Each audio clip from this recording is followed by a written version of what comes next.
Big TV భక్తి సమాచారం WhatsApp ఛానల్లో జాయిన్ అవ్వండి. అన్ని విశేషాలు ఎప్పటికప్పుడు తెలుసుకోండి.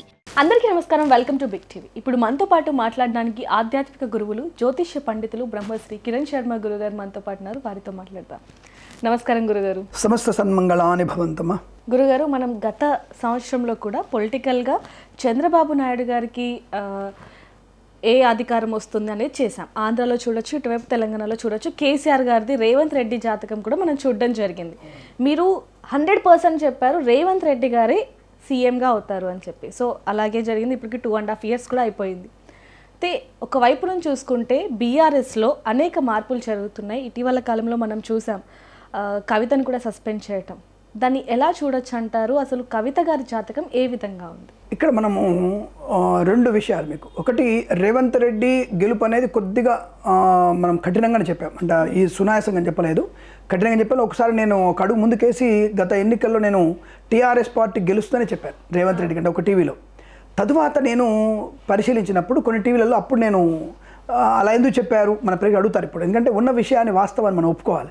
ఫస్ట్ నేను టీఆర్ఎస్ పార్టీ గెలుస్తుంది, కేసీఆర్ ముఖ్యమంత్రి అన్న విషయాన్ని లైవ్లో కూడా చెప్పాను నేను.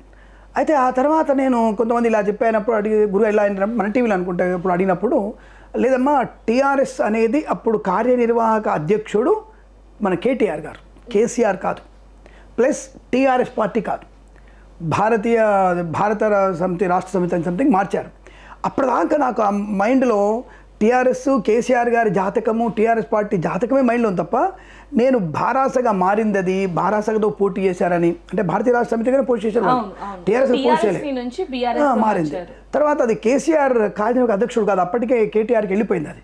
సో అటువంటి విషయంలో నేను చాలా మిస్టేక్ చేశాను. నేను తప్పకుండా ఒప్పుకోవాలి విషయం. తద్వారా నా ఫలితాలు అక్కడ కొద్దిగా డుమ్కి కొట్టింది, కొద్దిగా ఇబ్బంది అయింది.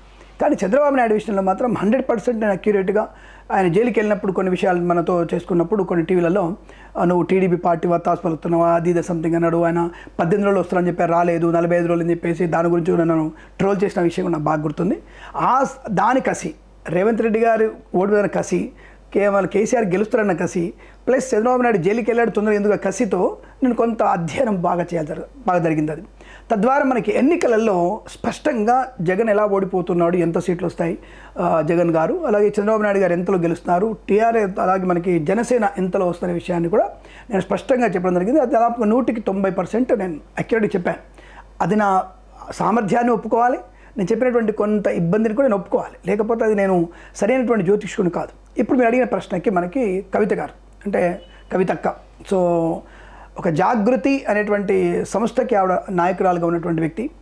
పర్లేదు, కొంతవరకు తను జైలు జీవితం గడపడానికి కొంత కారణం శనీశ్వరుడు అని చెప్తాను, జాతకంలోకి వస్తాం మేము కాబట్టి. సరే, పొలిటికల్ అనాలిసిస్ ఇస్తే అది కుటుంబపరమైనటువంటి చికాకుల్ని బయటికి తీసుకొచ్చారనేటువంటి విషయం వాస్తవం. సోదరి మండలికి జరిగినటువంటి ఇబ్బందా, లేదంటే కేసీఆర్ గారితో ఉన్నటువంటి వైరమా, లేదంటే ఇతర పార్టీ సభ్యుల యొక్క ఇతర వ్యక్తుల యొక్క నెగిటివిటీ అమ్మ మీద పనిచేసిందా అనేది. ఇప్పుడు ఎందుకంటే మనకి గత సూర్యాపేట మినిస్టర్ గారు ఆయన వల్ల తనకి పొసగకపోవడం అనే విషయం, ఇలాంటివి కొన్ని విషయాలు మనం స్పష్టంగా చూస్తున్నాం మనం. సరే, ఏదేమైనా రాజకీయ విశ్లేషకుడిగా కాకుండా నేను అంటే అది కూడా చూస్తాను, నేను రాజకీయ విశ్లేషణ కూడా చేయగలిగేటువంటి సామర్థ్యం నాకు ఉంది. ఇప్పుడు కవిత విషయంలోకి వచ్చేస్తే ఈ యొక్క జాగృతి అధ్యక్షురాలుగా తనది మాకు దొరికిన సమాచారం వరకు భరణి నక్షత్రం మేషరాశి. ఇక్కడ పాయింట్ ఆఫ్ గుర్తుపెట్టుకోండి, ఇదే టైంలో మీకు చంద్రబాబు కూడా భరణి నక్షత్రం మేషరాశి, అవును, భారతీయ మేషరాశి. ఆయన జైలుకి వెళ్ళాడు, ఆయన వచ్చి 2 నెలలు ఈవిడ జైలుకి వెళ్ళింది. మరి ఆయన సీఎం అయ్యాడు కదా, ఈవిడ సీఎం అవుతుందా అనే విషయం అడగండి. ఆవిడకున్నటువంటి లగ్నం వేరు, ఆవిడ పుట్టినటువంటి 13th March 19 సంథింగ్ డేట్లో ఆవిడ పుట్టారు. సో కాబట్టి తనకున్న లగ్నం వేరు, జన్మ లగ్నం వేరు, ఆయనకున్న జన్మ లగ్నం వేరు. ఆయన 80 ఏళ్ళు, ఈవిడ 40 ఏళ్ళు ఆవిడ. సో 45 ఏళ్ళు ఆవిడకి 80 ఏళ్ళు ఆవిడ, అతనికి మన లింక్ పెట్టాలి. సో కాబట్టి రాశి ఏదైనా సరే, సో దానివల్ల ప్రభావం. అయితే ఇక్కడ ఈ అమ్మాయికి 2023 నుంచి ప్రాబ్లం స్టార్ట్ అయింది. 2023 నుంచి స్టార్ట్ అయిపోయింది. ఎందుకంటే అక్కడి నుంచే తనకి ఒక రకమైనటువంటి ఇబ్బందికర వాతావరణం, భార్యాభర్తల మధ్య చిన్న చిన్న విషయాలు, అనారోగ్య సూచనలు కొన్ని రావడం, ఆకస్మిక పర్యటనలు, తర్వాత అమ్మాయికి ఒకసారి యాక్సిడెంట్ కూడా అయింది, అంటే కింద కూడా పడ్డారు ఆవిడ. సో ఇలా కొన్ని సంఘటనలు, తండ్రితో అమ్మజుడు గొడవ జరగడం, ఇవన్నీ ఒక 2-3 సార్లు మనకి బయటకు వచ్చినా సమస్యపోయినాయి అక్కడ. కానీ ఈసారి పార్టీకి వ్యతిరేకంగా మాట్లాడడం అనేది తనకి శని తానే కూర్చోబెట్టుకుంది. శనిని తనకు పైలట్గా ముందు తన శనిని కూర్చోబెట్టుకుంది ఆవిడ. కాబట్టి ఉన్నటువంటి వ్యవస్థలో వెళ్లకుండా వేరొకళ్ళతో అనవసరంగా ఇప్పుడు కొన్ని పనులు మనకి శత్రువుతో కూడా అవుతాయి కొన్ని. కానీ అని చెప్పి శత్రువుని వెంటనే పక్క పెట్టాల్సిన అవసరం లేదు. ఇప్పుడు పెద్ద ఆయన ఎన్టీఆర్ గారు ఉన్నప్పుడు నాదెండ్ల భాస్కర్ రావు గారిని పెట్టుకున్నారు అంటే ఆయన మంచోడు, చాలామంది చెప్పారు ఆయన మంచోడు కాదు, కాంగ్రెస్ వ్యక్తి, ఆయన కుచిత స్వభావం చెప్పినా సరే ఎందుకు ఆయన పెట్టుకున్నాడు? ఆయన రాజనీతిజ్ఞుడు, రాజనీతి బాగా తెలుసు ఆయనకి కాబట్టి పెట్టుకున్నాడు. కానీ అదే రాజనీతిజ్ఞుడు మోసం చేశాడుగా. ఇప్పుడు అనుకునేది అయింది అక్కడ. ఆ మోసంతోనే 1 month ఆయన ముఖ్యమంత్రి అయిపోయి ఈయన పీఠాన్ని కూడా కదిలించేశాడు. సరే మళ్ళీ ఆయనకు వచ్చాడు అపర చాణక్యుడు కాబట్టి ఆయన ఓకే. అలాంటి వాళ్ళే ఈ యొక్క బీఆర్ఎస్ పార్టీలో కొంతమంది తప్పుదో పట్టించేవాడు. అది ఎన్నికల ముందు కూడా జరిగింది. అంటే ఒంటెద్దు పోకడ అనేది ఈ అమ్మాయికి నచ్చల. కానీ హరీష్ రావుతో వైరం అనేది నేను ఎందుకు ఎక్స్పెక్ట్ చేయట్లా. నేను కవిత గారికిను హరీష్ రావు గారికి వైరం అంత లేదు. ఎందుకంటే సొంత అన్న కంటే ఎక్కువ ప్రేమిస్తుంది. అంటే అన్నయ్యలాగానే హరీష్ రావు కూడా అన్నయ్యని పిలుస్తుంది. అటువంటి అన్నయ్యతో మంచి అనుబంధం. ఇద్దరన్నలు ఉంటుంది నాకు ఇద్దరన్నలు అంటుంది. ఈయన మేనలుడని మేనబాబు అయినా అన్న అని పిలుస్తుంది. అన్నతో పాటు సంబంధం ఎక్కువ ఉంటుంది ఆవిడకి. అటువంటి తత్వం వ్యక్తికి ఇద్దరికి ఫైట్ అవుతున్న విషయం ఏదో బయటి ప్రపంచంలో కేవలం ప్రోపగండా అనుకుంటాను తప్ప ఏదో రాజకీయ నాటక పరిణామాలు ఏమని తప్ప నేను లోపల జరుగుతున్నటువంటి విధానం వేరని నా అభిప్రాయం. సరే వ్యక్తిగత జాతకానికి వచ్చినప్పుడు ఇదేదో వేరే పార్టీకి నిరుకుని పెట్టడము, రాబోయేటువంటి ఉప ఎన్నికలకు ఏమైనా పన్నాగం పన్నడము లాంటిది అవ్వవచ్చేమని నేను అనుకోవడం.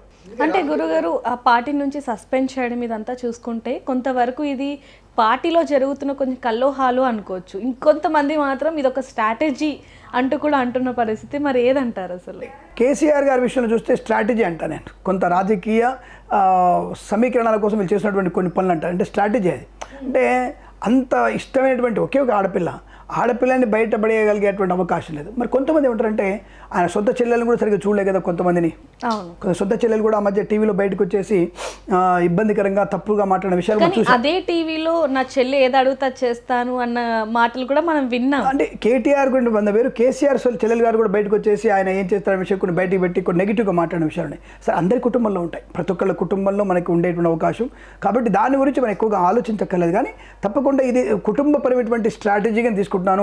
మళ్ళీ బీఆర్ఎస్ పార్టీలోకి ఈ మన యొక్క కవిత గారు పునరాగమనం జరుగుతున్న విషయం మాత్రం వాస్తవంగా చెప్పొచ్చు. వాళ్ళు తప్పకుండా పునరాగమనం అయితే ఈ బీఆర్ఎస్ పార్టీ ఆవిడ ఉంటుంది, ఒక మంచి పదవి జరిగేటువంటి అవకాశాలు ఉంటాయని నేను అనుకోవడం లేదు. ఎన్నికల ప్రక్రియ కొరకు జూబ్లీహిల్స్ ఎన్నికల ప్రక్రియ కొరకు ఏదైనా జరిగేటువంటి నాటకీయ పరిణామాలు కూడా కావచ్చు. అంతగా లేవు. ఇప్పుడు వాళ్ళకి ఆస్తులు పంచుకోవడానికి పెద్ద అందరూ ఆస్తిపరులే. సరే ఒకప్పుడు లేదు, ఎకనామికల్ లేరు అనే విషయం చెప్పినా, ఇప్పుడు ఎకనామికల్ ఉందని చెప్పినా అందరూ సంపాదించుకున్నారు. సరే సొంతంగా వ్యాపారాలు చేశారా లేకపోతే ఇంకేదైనా భర్త వ్యాపారం చేసిన తర్వాత పక్కన పెడితే అందరికీ 100 కోట్ల ఇల్లు, 50 కోట్ల ఇల్లులు, అందరికీ ఫామ్ హౌజులు, వాళ్ళ పొలాలు పంచుకున్నారు. అందరు ఇప్పుడు రాష్ట్రానికి న్యాయం చేయగలిగే వ్యక్తి కేసీఆర్ ఉన్నప్పుడు తన ఇంట్లో 2 పిల్లలకి న్యాయం చేయలేడా? మనం ఒక ఇంటర్వ్యూలో కూడా విన్నాం గురూజీ, అంటే కవిత గారు పెట్టుకునే వాచ్ కూడా కోట్లలో ఉంటుంది, అది ఎక్కడి నుంచి వచ్చింది? కోట్ల రూపాయల వాచ్లు ఉండేది అబద్ధం. అదంతా మనం చేసినటువంటి ప్రోపగండా. ₹1 వాచ్ ఎక్కడ ఉంటుందా? అది ఎవరికి ఉంటుంది? అది డైమండ్స్ పెట్టుకునేటువంటి ₹1 వాచ్ అనేది నాకు తెలిసినంత వరకు 20 డైమండ్స్ ఉన్నట్టు, అంటే 12 డైమండ్స్ పెట్టిన వాటికే అది ₹1 ఉంటుంది, మినిమం 2 కోట్లు ఉంటుంది. కానీ వాడు కోట్ల కొద్ది వాచ్ పెట్టుకునే విషయంలో పెట్టుకోవచ్చు. ఇప్పుడు అంటారు కదా వాచ్ పేరు ఉంటుంది, కొత్త వాచ్ పేర్లు అంటే కొత్త రాయల్స్ అది అంటారు వాటిని. అలాంటి వాచ్లు ఇప్పుడు కామన్గా పెట్టుకుంటున్నారు. ఇప్పుడు ఈ మధ్య కొంత జ్యోతిష్కులే రేంజ్ రోవర్ కాడే స్థాయి నాది అనేటువంటి స్థాయిలో ఉన్నారు. రేంజ్ రోవర్ అంటే జ్యోతిష్యం మీద డబ్బులు సంపాదిస్తారా అంటే ఎంతమందిని మోసే డబ్బులు వస్తాయని చెప్పవచ్చు. అంటే వేరు రకాలుగా ఆయనకి షాప్ ఉంది, ఆయనకి వ్యాపారం ఉంది, లిక్కర్ వ్యాపారం, జ్యోతిష్కుడైనా వ్యాపారం ఉంది, మటన్ కొట్టు కూడా ఉంది, ఇంకోటి ఉంది, వాట్ ఎవర్ ఉంది అంటే చెప్తున్నాను నేను ఎగ్జాంపుల్ ఆయన చెప్పుకునే విషయాలు. అంటే ఆయన రేంజ్ రోవర్ వాడడం తప్ప జ్యోతిష్కుడుగా ఆయన కొన్ని వాళ్ళే. జ్యోతిష్కుడికి ఆ కారు ఉందనేది మాత్రం తెలుస్తుంది. అలాగే ఒక స్థాయి 10 సంవత్సరాల సీఎంగా ఉన్నాడు, సెంట్రల్ మినిస్టర్ అయి ఉన్నాడు, స్టేట్ మినిస్టర్ అయి ఉన్నటువంటి కేసీఆర్ కూతురుగా అంత మాత్రం ఉండదు. ఇప్పుడు నా కూతురు ఉంది, నా కూతురు నా స్థాయి తగ్గట్టుగా వెళ్ళి వాచ్ పెట్టుకోవడానికి డ్రెస్ కొనడానికి నేను 5,000 పెట్టి 10,000 డ్రెస్ కొంటాను కదా. దానికి కారు కావాలంటే తప్పకుండా ఒక 20 లక్షల కారు ఇప్పించగలిగే శక్తి మాకుంటుంది కదా. అది కూతురు మీద ఉండే ప్రేమ. అరే అప్పు చేసినా సరే ఆ కూతురు కోసం చేయాలి తప్పన ఉంటుంది. అలాంటిది ఒక ముఖ్యమంత్రి కూతురికి ₹1 2 కోట్ల వాచ్ ఉండదు అనేది కొద్దిగా మనం దాన్ని సింపుల్గా చెప్పాల్సిన దాన్ని పెద్దగా చేసేసాం. Why not? ఎందుకు ఉండకూడదు? నాకు అర్థం కాలేదు. ఎందుకు ఉండకూడదు? తండ్రి సంపాదించగా వాళ్ళకి ఆల్రెడీ ఫామ్ హౌస్లు ఉన్నాయి, ఆల్రెడీ పొలాలు ఉన్నాయి వాళ్ళకి. ఇప్పుడు వాళ్ళతో డబ్బులు ఉన్న వాళ్ళే వాళ్ళు కూడా. మరీ మనము ఏదో చచ్చిన పావుని చంపేసేటువంటి ప్రయత్నం చేయకూడదు. వాళ్ళు ఉన్నవాళ్లే, వాళ్ళు దొరలు. నిజంగా టు బి హానెస్ట్ వాళ్ళు దొరలు వాళ్ళు. కాబట్టి ఆ సంపాదనలో రాజకీయంగా సంపాదించారు లేదనే విషయంలో ప్రతి ఒక్కళ్ళు సంపాదిస్తారు. ఇప్పుడు నేను ఒకటే అంటా, నేను ఫ్యామిలీ కూడా సంపాదించుకోడు. ఫ్యామిలీ ఉన్న రాజకీయ నాయకుడు తప్పకుండా సంపాదిస్తాడు. Simple logic. ఫ్యామిలీ లేనటువంటి వ్యక్తి సంపాదించాడు. ఎందుకంటే నాకేమవసరం బాబు, నాకు బిడ్డ లేదు, కొడుకు లేదు, పెళ్ళాలి లేదు, పిల్లలు లేరు, ఎందుకు అనేటువంటి భావంతో ఉండేవాళ్ళు తప్ప వాళ్ళు ఫ్యామిలీ ఉన్నటువంటి ప్రతి రాజకీయం సంపాదిస్తాడు. కాబట్టి ఇక్కడ కూడా కవిత గారికి 2 కోట్ల వాచ్ కావచ్చు, ఇంకేదైనా కావచ్చు, అది వాళ్ళకి సొంతంగానే ఆర్థికంగా ఉండవచ్చు. సార్ రాజకీయ ఉండవచ్చు, సంపాదించినది శుద్ధ పూసలు ఎవరు కారు, అది క్లారిటీగా చెప్పొచ్చు మనం. కాబట్టి ఏదైనా సరే సంపాదించినప్పటికీ కూడా ఇది కేవలం రాజకీయ రంగంలో ఉన్నటువంటి కేవలం కుటుంబ పరిణామాలు తప్ప రాజకీయ ప్రకంపనలు ఏమి సృష్టించగలిగే అవకాశం లేదు. మళ్ళీ పునరాగమనం బీఆర్ఎస్ పార్టీకి ఆవిడ ఉంటుంది. సపరేట్గా పార్టీ పెడతారంటే అంత సత్తా అనేది ఆ అమ్మాయికి లేదు, అది మాత్రం ఖచ్చితంగా. ఎందుకంటే మేషరాశి అవుతుంది అమ్మాయిది. అంటే ఈ జాతకం ప్రకారం కనుక చూసుకుంటే గురుగారు, తన పొలిటికల్ లైఫ్ ఏ విధంగా ఉండబోతుంది అంటారు? అంటే ఒకవైపు నుంచి ఒక పార్టీలో సస్పెండ్ అయిన తర్వాత ఇటు బ్రదర్ది అలాగే తండ్రి సపోర్ట్ లేక ఏ విధంగా ఉండే అవకాశం ఉంటుంది అంటారు? అమ్మాయిది లగ్న ప్రకారం వృషభ లగ్నం, పితృకారకుడు శని అవుతున్నాడు కాబట్టి తప్పకుండా తండ్రి సపోర్ట్ ఉంటుంది 100%. తండ్రి మౌనంగా ఉంటూనే తన లోపలగా కూతురికి మాత్రమే సపోర్ట్ చేస్తాడు. అటువంటి బంగారం లాంటి కూతుర్ని ఏ ఒక్క వ్యక్తి కూడా తండ్రి దూరం చేసుకునే అవకాశం ఉండదు. ప్లస్ అమ్మాయిది వృషభ లగ్నం, లగ్నాధిపతి ఉచ్చ స్థానంలో ఉన్నాడు, లాభంలో ఉన్నాడు, పితృకారకుడు శని అవుతున్నాడు కాబట్టి తప్పకుండా తన తండ్రితో అనుబంధం బ్రహ్మాండంగా ఉంటుంది. తను తండ్రి చనిపోయేంత వరకు, అది ఇంకో 20 ఏళ్ళలో 30 ఏళ్ళలో 50 ఏళ్ళలో ఆ తండ్రి కూతుర్లకు అనుబంధం అనేది 100% మీకు పర్ఫెక్ట్గా ఉంటుంది. దాని ఎటువంటి ఇబ్బంది లేదు. ఆ విషయం రాజకీయంగా తండ్రి తనకి పూర్తిగా సపోర్ట్ చేస్తాడు. మళ్ళీ అదేం కదా, ఇప్పుడు కోపం వచ్చి దెబ్బ వేసాడు, మళ్ళీ తనని మళ్ళీ దగ్గర తీసుకుని హత్తుకునేటువంటి అవకాశం ఆ తండ్రికి ఉంటుంది. కాబట్టి తప్పకుండా మళ్ళీ తను రాజకీయ భవిష్యత్తుకి, కానీ బయటికి వచ్చి నేను సాధిస్తాను, నేను పార్టీ పెట్టేస్తాను, అది ఇంపాసిబుల్. కొంతమంది ఈ విషయం అడుగుతారు మమ్మల్ని, తను పార్టీ మారే అవకాశం ఉందా అంటే వృషభ లగ్నం కాబట్టి మేబీ తను ఒకవేళ పార్టీ అంటే తను సొంతంగా పార్టీ పెట్టేటువంటి కెపబిలిటీ అమ్మాయికి లేదు, ఇది క్లారిటీ. ఎందుకంటే తనతో ఎంతమంది వస్తారు, తనకి ఎంతమంది ఎమ్మెల్యే సపోర్ట్ చేస్తారు? బయట వచ్చిన ఎమ్మెల్యేలు నీ యొక్క అన్న అనుకునేటువంటి హరీష్ రావే నీకు సపోర్ట్ చేయకుంటే మేము చేస్తామంటారుగా. ఇప్పుడు జగదీష్ గారు ఇంకోరు కానీ ఎందుకు ఆవిడకి హెల్ప్ చేస్తారు? కాబట్టి ఇవి రాజకీయ సమీకరణాలు. తన సొంత వాళ్ళే నీకు సపోర్ట్ చేయనప్పుడు బయట వాళ్ళు ఎవరు హెల్ప్ చేస్తారు మీకు? ఇప్పుడు బీజేపీ నుంచి వస్తారా? బీజేపీ వింగ్లో ఉంది ఇప్పుడు. పోనీ కాంగ్రెస్ వాళ్ళు వస్తారా? నిరంతరము కత్తి తోటకూర అన్నట్టు ఉంటారు మీరు, ఎప్పుడు దొరికేద్దామని వాళ్ళు. అలాంటిది మీకు ఎప్పుడు అవుతుందా? పిల్లి ఎలకలా కొట్టుకునేటువంటి కాంగ్రెస్కి ఈ యొక్క జాగృతి అమ్మాయికి సెట్ అవుతుందా? కవితకి సెట్ కాదు. అంటే ఎవరు చేయాలి? ఒంటరి ఇండిపెండెంట్ వెళ్ళాలి. ఇండిపెండెంట్ దమ్మెంత? ఎక్కడి వరకు ఉన్నావు నువ్వు? నీ స్థానంలో కూడా నీకు బలం లేక ఓడిపోయినావు కదా. తన తండ్రి సపోర్టు అన్న సపోర్ట్ ఉంటే కూడా ఎమ్మెల్యే ఓడిపోతే సరే బాధపడతావు అని చెప్పి నీకు ఎమ్మెల్సీ పదవి ఇచ్చారు, అంతే కదా. అంటే నీకు సొంత ఉనికి ఎందుకు లేదు కదా, అంటే సొంతంగా ఉనికి ఉంది, కెపాసిటీ లేదు, రాజకీయ కెపాసిటీ లేదుగా. కాబట్టి అటువంటిప్పుడు నువ్వు ఓడిపోయేటువంటి అవకాశం ఉంటుంది. ఇంత ఉద్దండైనటువంటి రేవంత్ రెడ్డి, కేసీఆర్ కూడా మనకి కామారెడ్డిలో ఇద్దరు ఓడిపోయారు. They are MLA already MP CM candidate, ఇద్దరు కలిసి అక్కడ ఓడిపోతే వాళ్ళకి అక్కడ ఉనికి లేదుగా. ఉనికి ఉండడం వేరు, సత్తా ఉండడం వేరు. ఇద్దరు సీఎంలు ఓడిపోయినారంటే అక్కడ ఒక ప్రాంతంలో నీ యొక్క సత్తా ఎంత రాజకీయంగా? రాజకీయ పరిణామాలు వేరు, కుటుంబ పరిణామాలు వేరు, వ్యక్తిగత పరిణామాలు వేరు, 3 రకాల విభజన చేయాలి మనం. అందుకే జాతకంలో లగ్నము, పంచమ స్థానము, భాగ్యస్థానం చూస్తాం మేము. భాగ్యస్థానంలో తండ్రి బలం బాగుంది కాబట్టి తండ్రి పంచనే అక్కున చేర్చుకునే అవకాశాలు క్లారిటీగా ఉన్నాయి. అయితే గురుగారు ఇక్కడ ఒక చిన్న ఇదే అండి, ఇందాక అనుకున్నట్టుగా అదొక స్ట్రాటజీ లాగా అనుకున్నాం కదా, అవును, మళ్ళీ బీఆర్ఎస్లోకి వెళ్ళే అవకాశం ఏమన్నా కనిపిస్తుందా? నేత కదా, కుటుంబ పరిణామాలు, కుటుంబంలో వచ్చినటువంటి టీ కప్పులు తుఫాన్ లాంటిది తప్పకుండా తను మళ్ళీ తండ్రి గారు తన హక్కును చేర్చుకుంటాడు అంటే బీఆర్ఎస్ వెళ్ళిపోతుంది గ్యారంటీ. ఆ 2 నెలలకో 3 నెలలకో 5 నెలలకో సంవత్సరానికో మళ్ళీ ఏదో రకంగా నా బిడ్డనయా ఇంట్లో కూడా అవుతుంది, నా బిడ్డను తెచ్చుకోనా అనేటువంటి డైలాగ్, సింపుల్ డైలాగ్తో కమిట్ చేసుకునే అవకాశం, అంటే లోపల తీసుకొచ్చుకుంటాడు. అది తండ్రికి ఉండే గుణం అదే. పార్టీ అధ్యక్షుడిగా కూడా అంతే. కార్యకర్త ఇబ్బంది పెడితే కార్యకర్త ఎప్పుడైనా ఇబ్బంది పెడతాడు, తీసేశారు, మళ్ళీ మంచిగా ఉంటే మళ్ళీ తీసుకుంటారుగా లాగనమాట. కాబట్టి ఇది వేరు అది వేరు అవుతుంది కదా గురుజీ, ఎందుకంటే అది ఇంట్లో ఇది కుటుంబపరమైనటువంటి అయినా సరే తండ్రిగా హక్కును చేర్చుకుంటాడు. పార్టీ పరంగా కార్యకర్త అయినా ఇబ్బంది పడి తప్పు చేస్తే బయటికి వెళ్ళగొట్టి క్షమించమని అడిగి మన సభ్యులు తెచ్చుకుంటే మళ్ళీ లోపలికి పిలుస్తాడుగా. తను కూడా అంత కార్యకర్త లాంటిదే. తను కార్యకర్త, పార్టీలో కార్యకర్తని, ఇంట్లో బిడ్డవు కావచ్చు కానీ పార్టీలో కార్యకర్త కదా, తప్పు చేసింది సరే ఎక్స్క్యూజ్ చేసేసి తన తప్పు ఒప్పుకుంటే మళ్ళీ హక్కునే చేర్చుకుంటాడు. ఇది కుటుంబపరమైనటువంటి పరిణామాల ద్వారా రాజకీయ రంగంలో వచ్చినటువంటి చిన్న మార్పు తప్ప ఒకవేళ తన పార్టీ పెట్టే అవకాశం లేదు. మరి ఎందులో చేరుతుంది అంటే చేరితే గీరితే తప్పకుండా తన బీజేపీలోకి వెళ్ళాల్సిందే ఖచ్చితంగా, అంతే, ఇంకొక మార్గం లేదు తనకి. బీజేపీలోకి వెళ్ళడానికి మార్గం సుగమంగా ఉంటుంది ఆవిడకి. ఎందుకంటే వాళ్ళు చేర్చుకుంటారా తర్వాత విషయం. సరే నేను చెప్తున్నాను, నేను అప్పుడు చేర్చుకోవద్దని చెప్పడానికి రూల్స్ ఏం లేవుగా. ఇప్పుడు ఇప్పుడు మనకి ఆయన ఎట్లా వచ్చారు, రాజేంద్ర గారు ఎట్లా వచ్చారు? రాజేంద్ర గారు ఈ పార్టీలో ఉన్నారు కదా, ఇప్పుడు ఎంపీగా నిలబడ్డారు కదా. ఇప్పుడు బీజేపీ ప్రెసిడెంట్ కూడా అనుకున్నారు అనేకంగా. ఆలోచించండి. అలాంటి వ్యక్తి వచ్చినప్పుడు ఈ అమ్మాయి కూడా ఆ పార్టీ నుంచి వచ్చింది కదా, తప్పకుండా ఈ అమ్మాయిని కూడా ఆ పార్టీలోకి ఆహ్వానించే అవకాశం ఉంటుంది.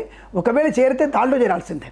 ఎందుకంటే భారతీయమైనటువంటి ఉన్నతి కోసం పాటుపడుతున్నటువంటి వాళ్ళతోనే సపోర్ట్ చేయాలి. ఇప్పుడు అందులో పార్టీ లీడ్లో ఉంది కాబట్టి బీజేపీలోకి వెళ్ళడానికి అవకాశం ఎక్కువ అమ్మాయికి ఉంటుంది తప్ప సొంతంగా పార్టీ పెట్టలేదు. కాంగ్రెస్కి వెళ్ళే అవకాశాలు కష్టము, ఇండిపెండెంట్గా పోటీ చేస్తే గెలిచే అవకాశాలు కష్టం. చేస్తుండొచ్చు, పోటీ చేసే అవకాశం ఉండొచ్చు, కానీ గెలవడం కష్టం.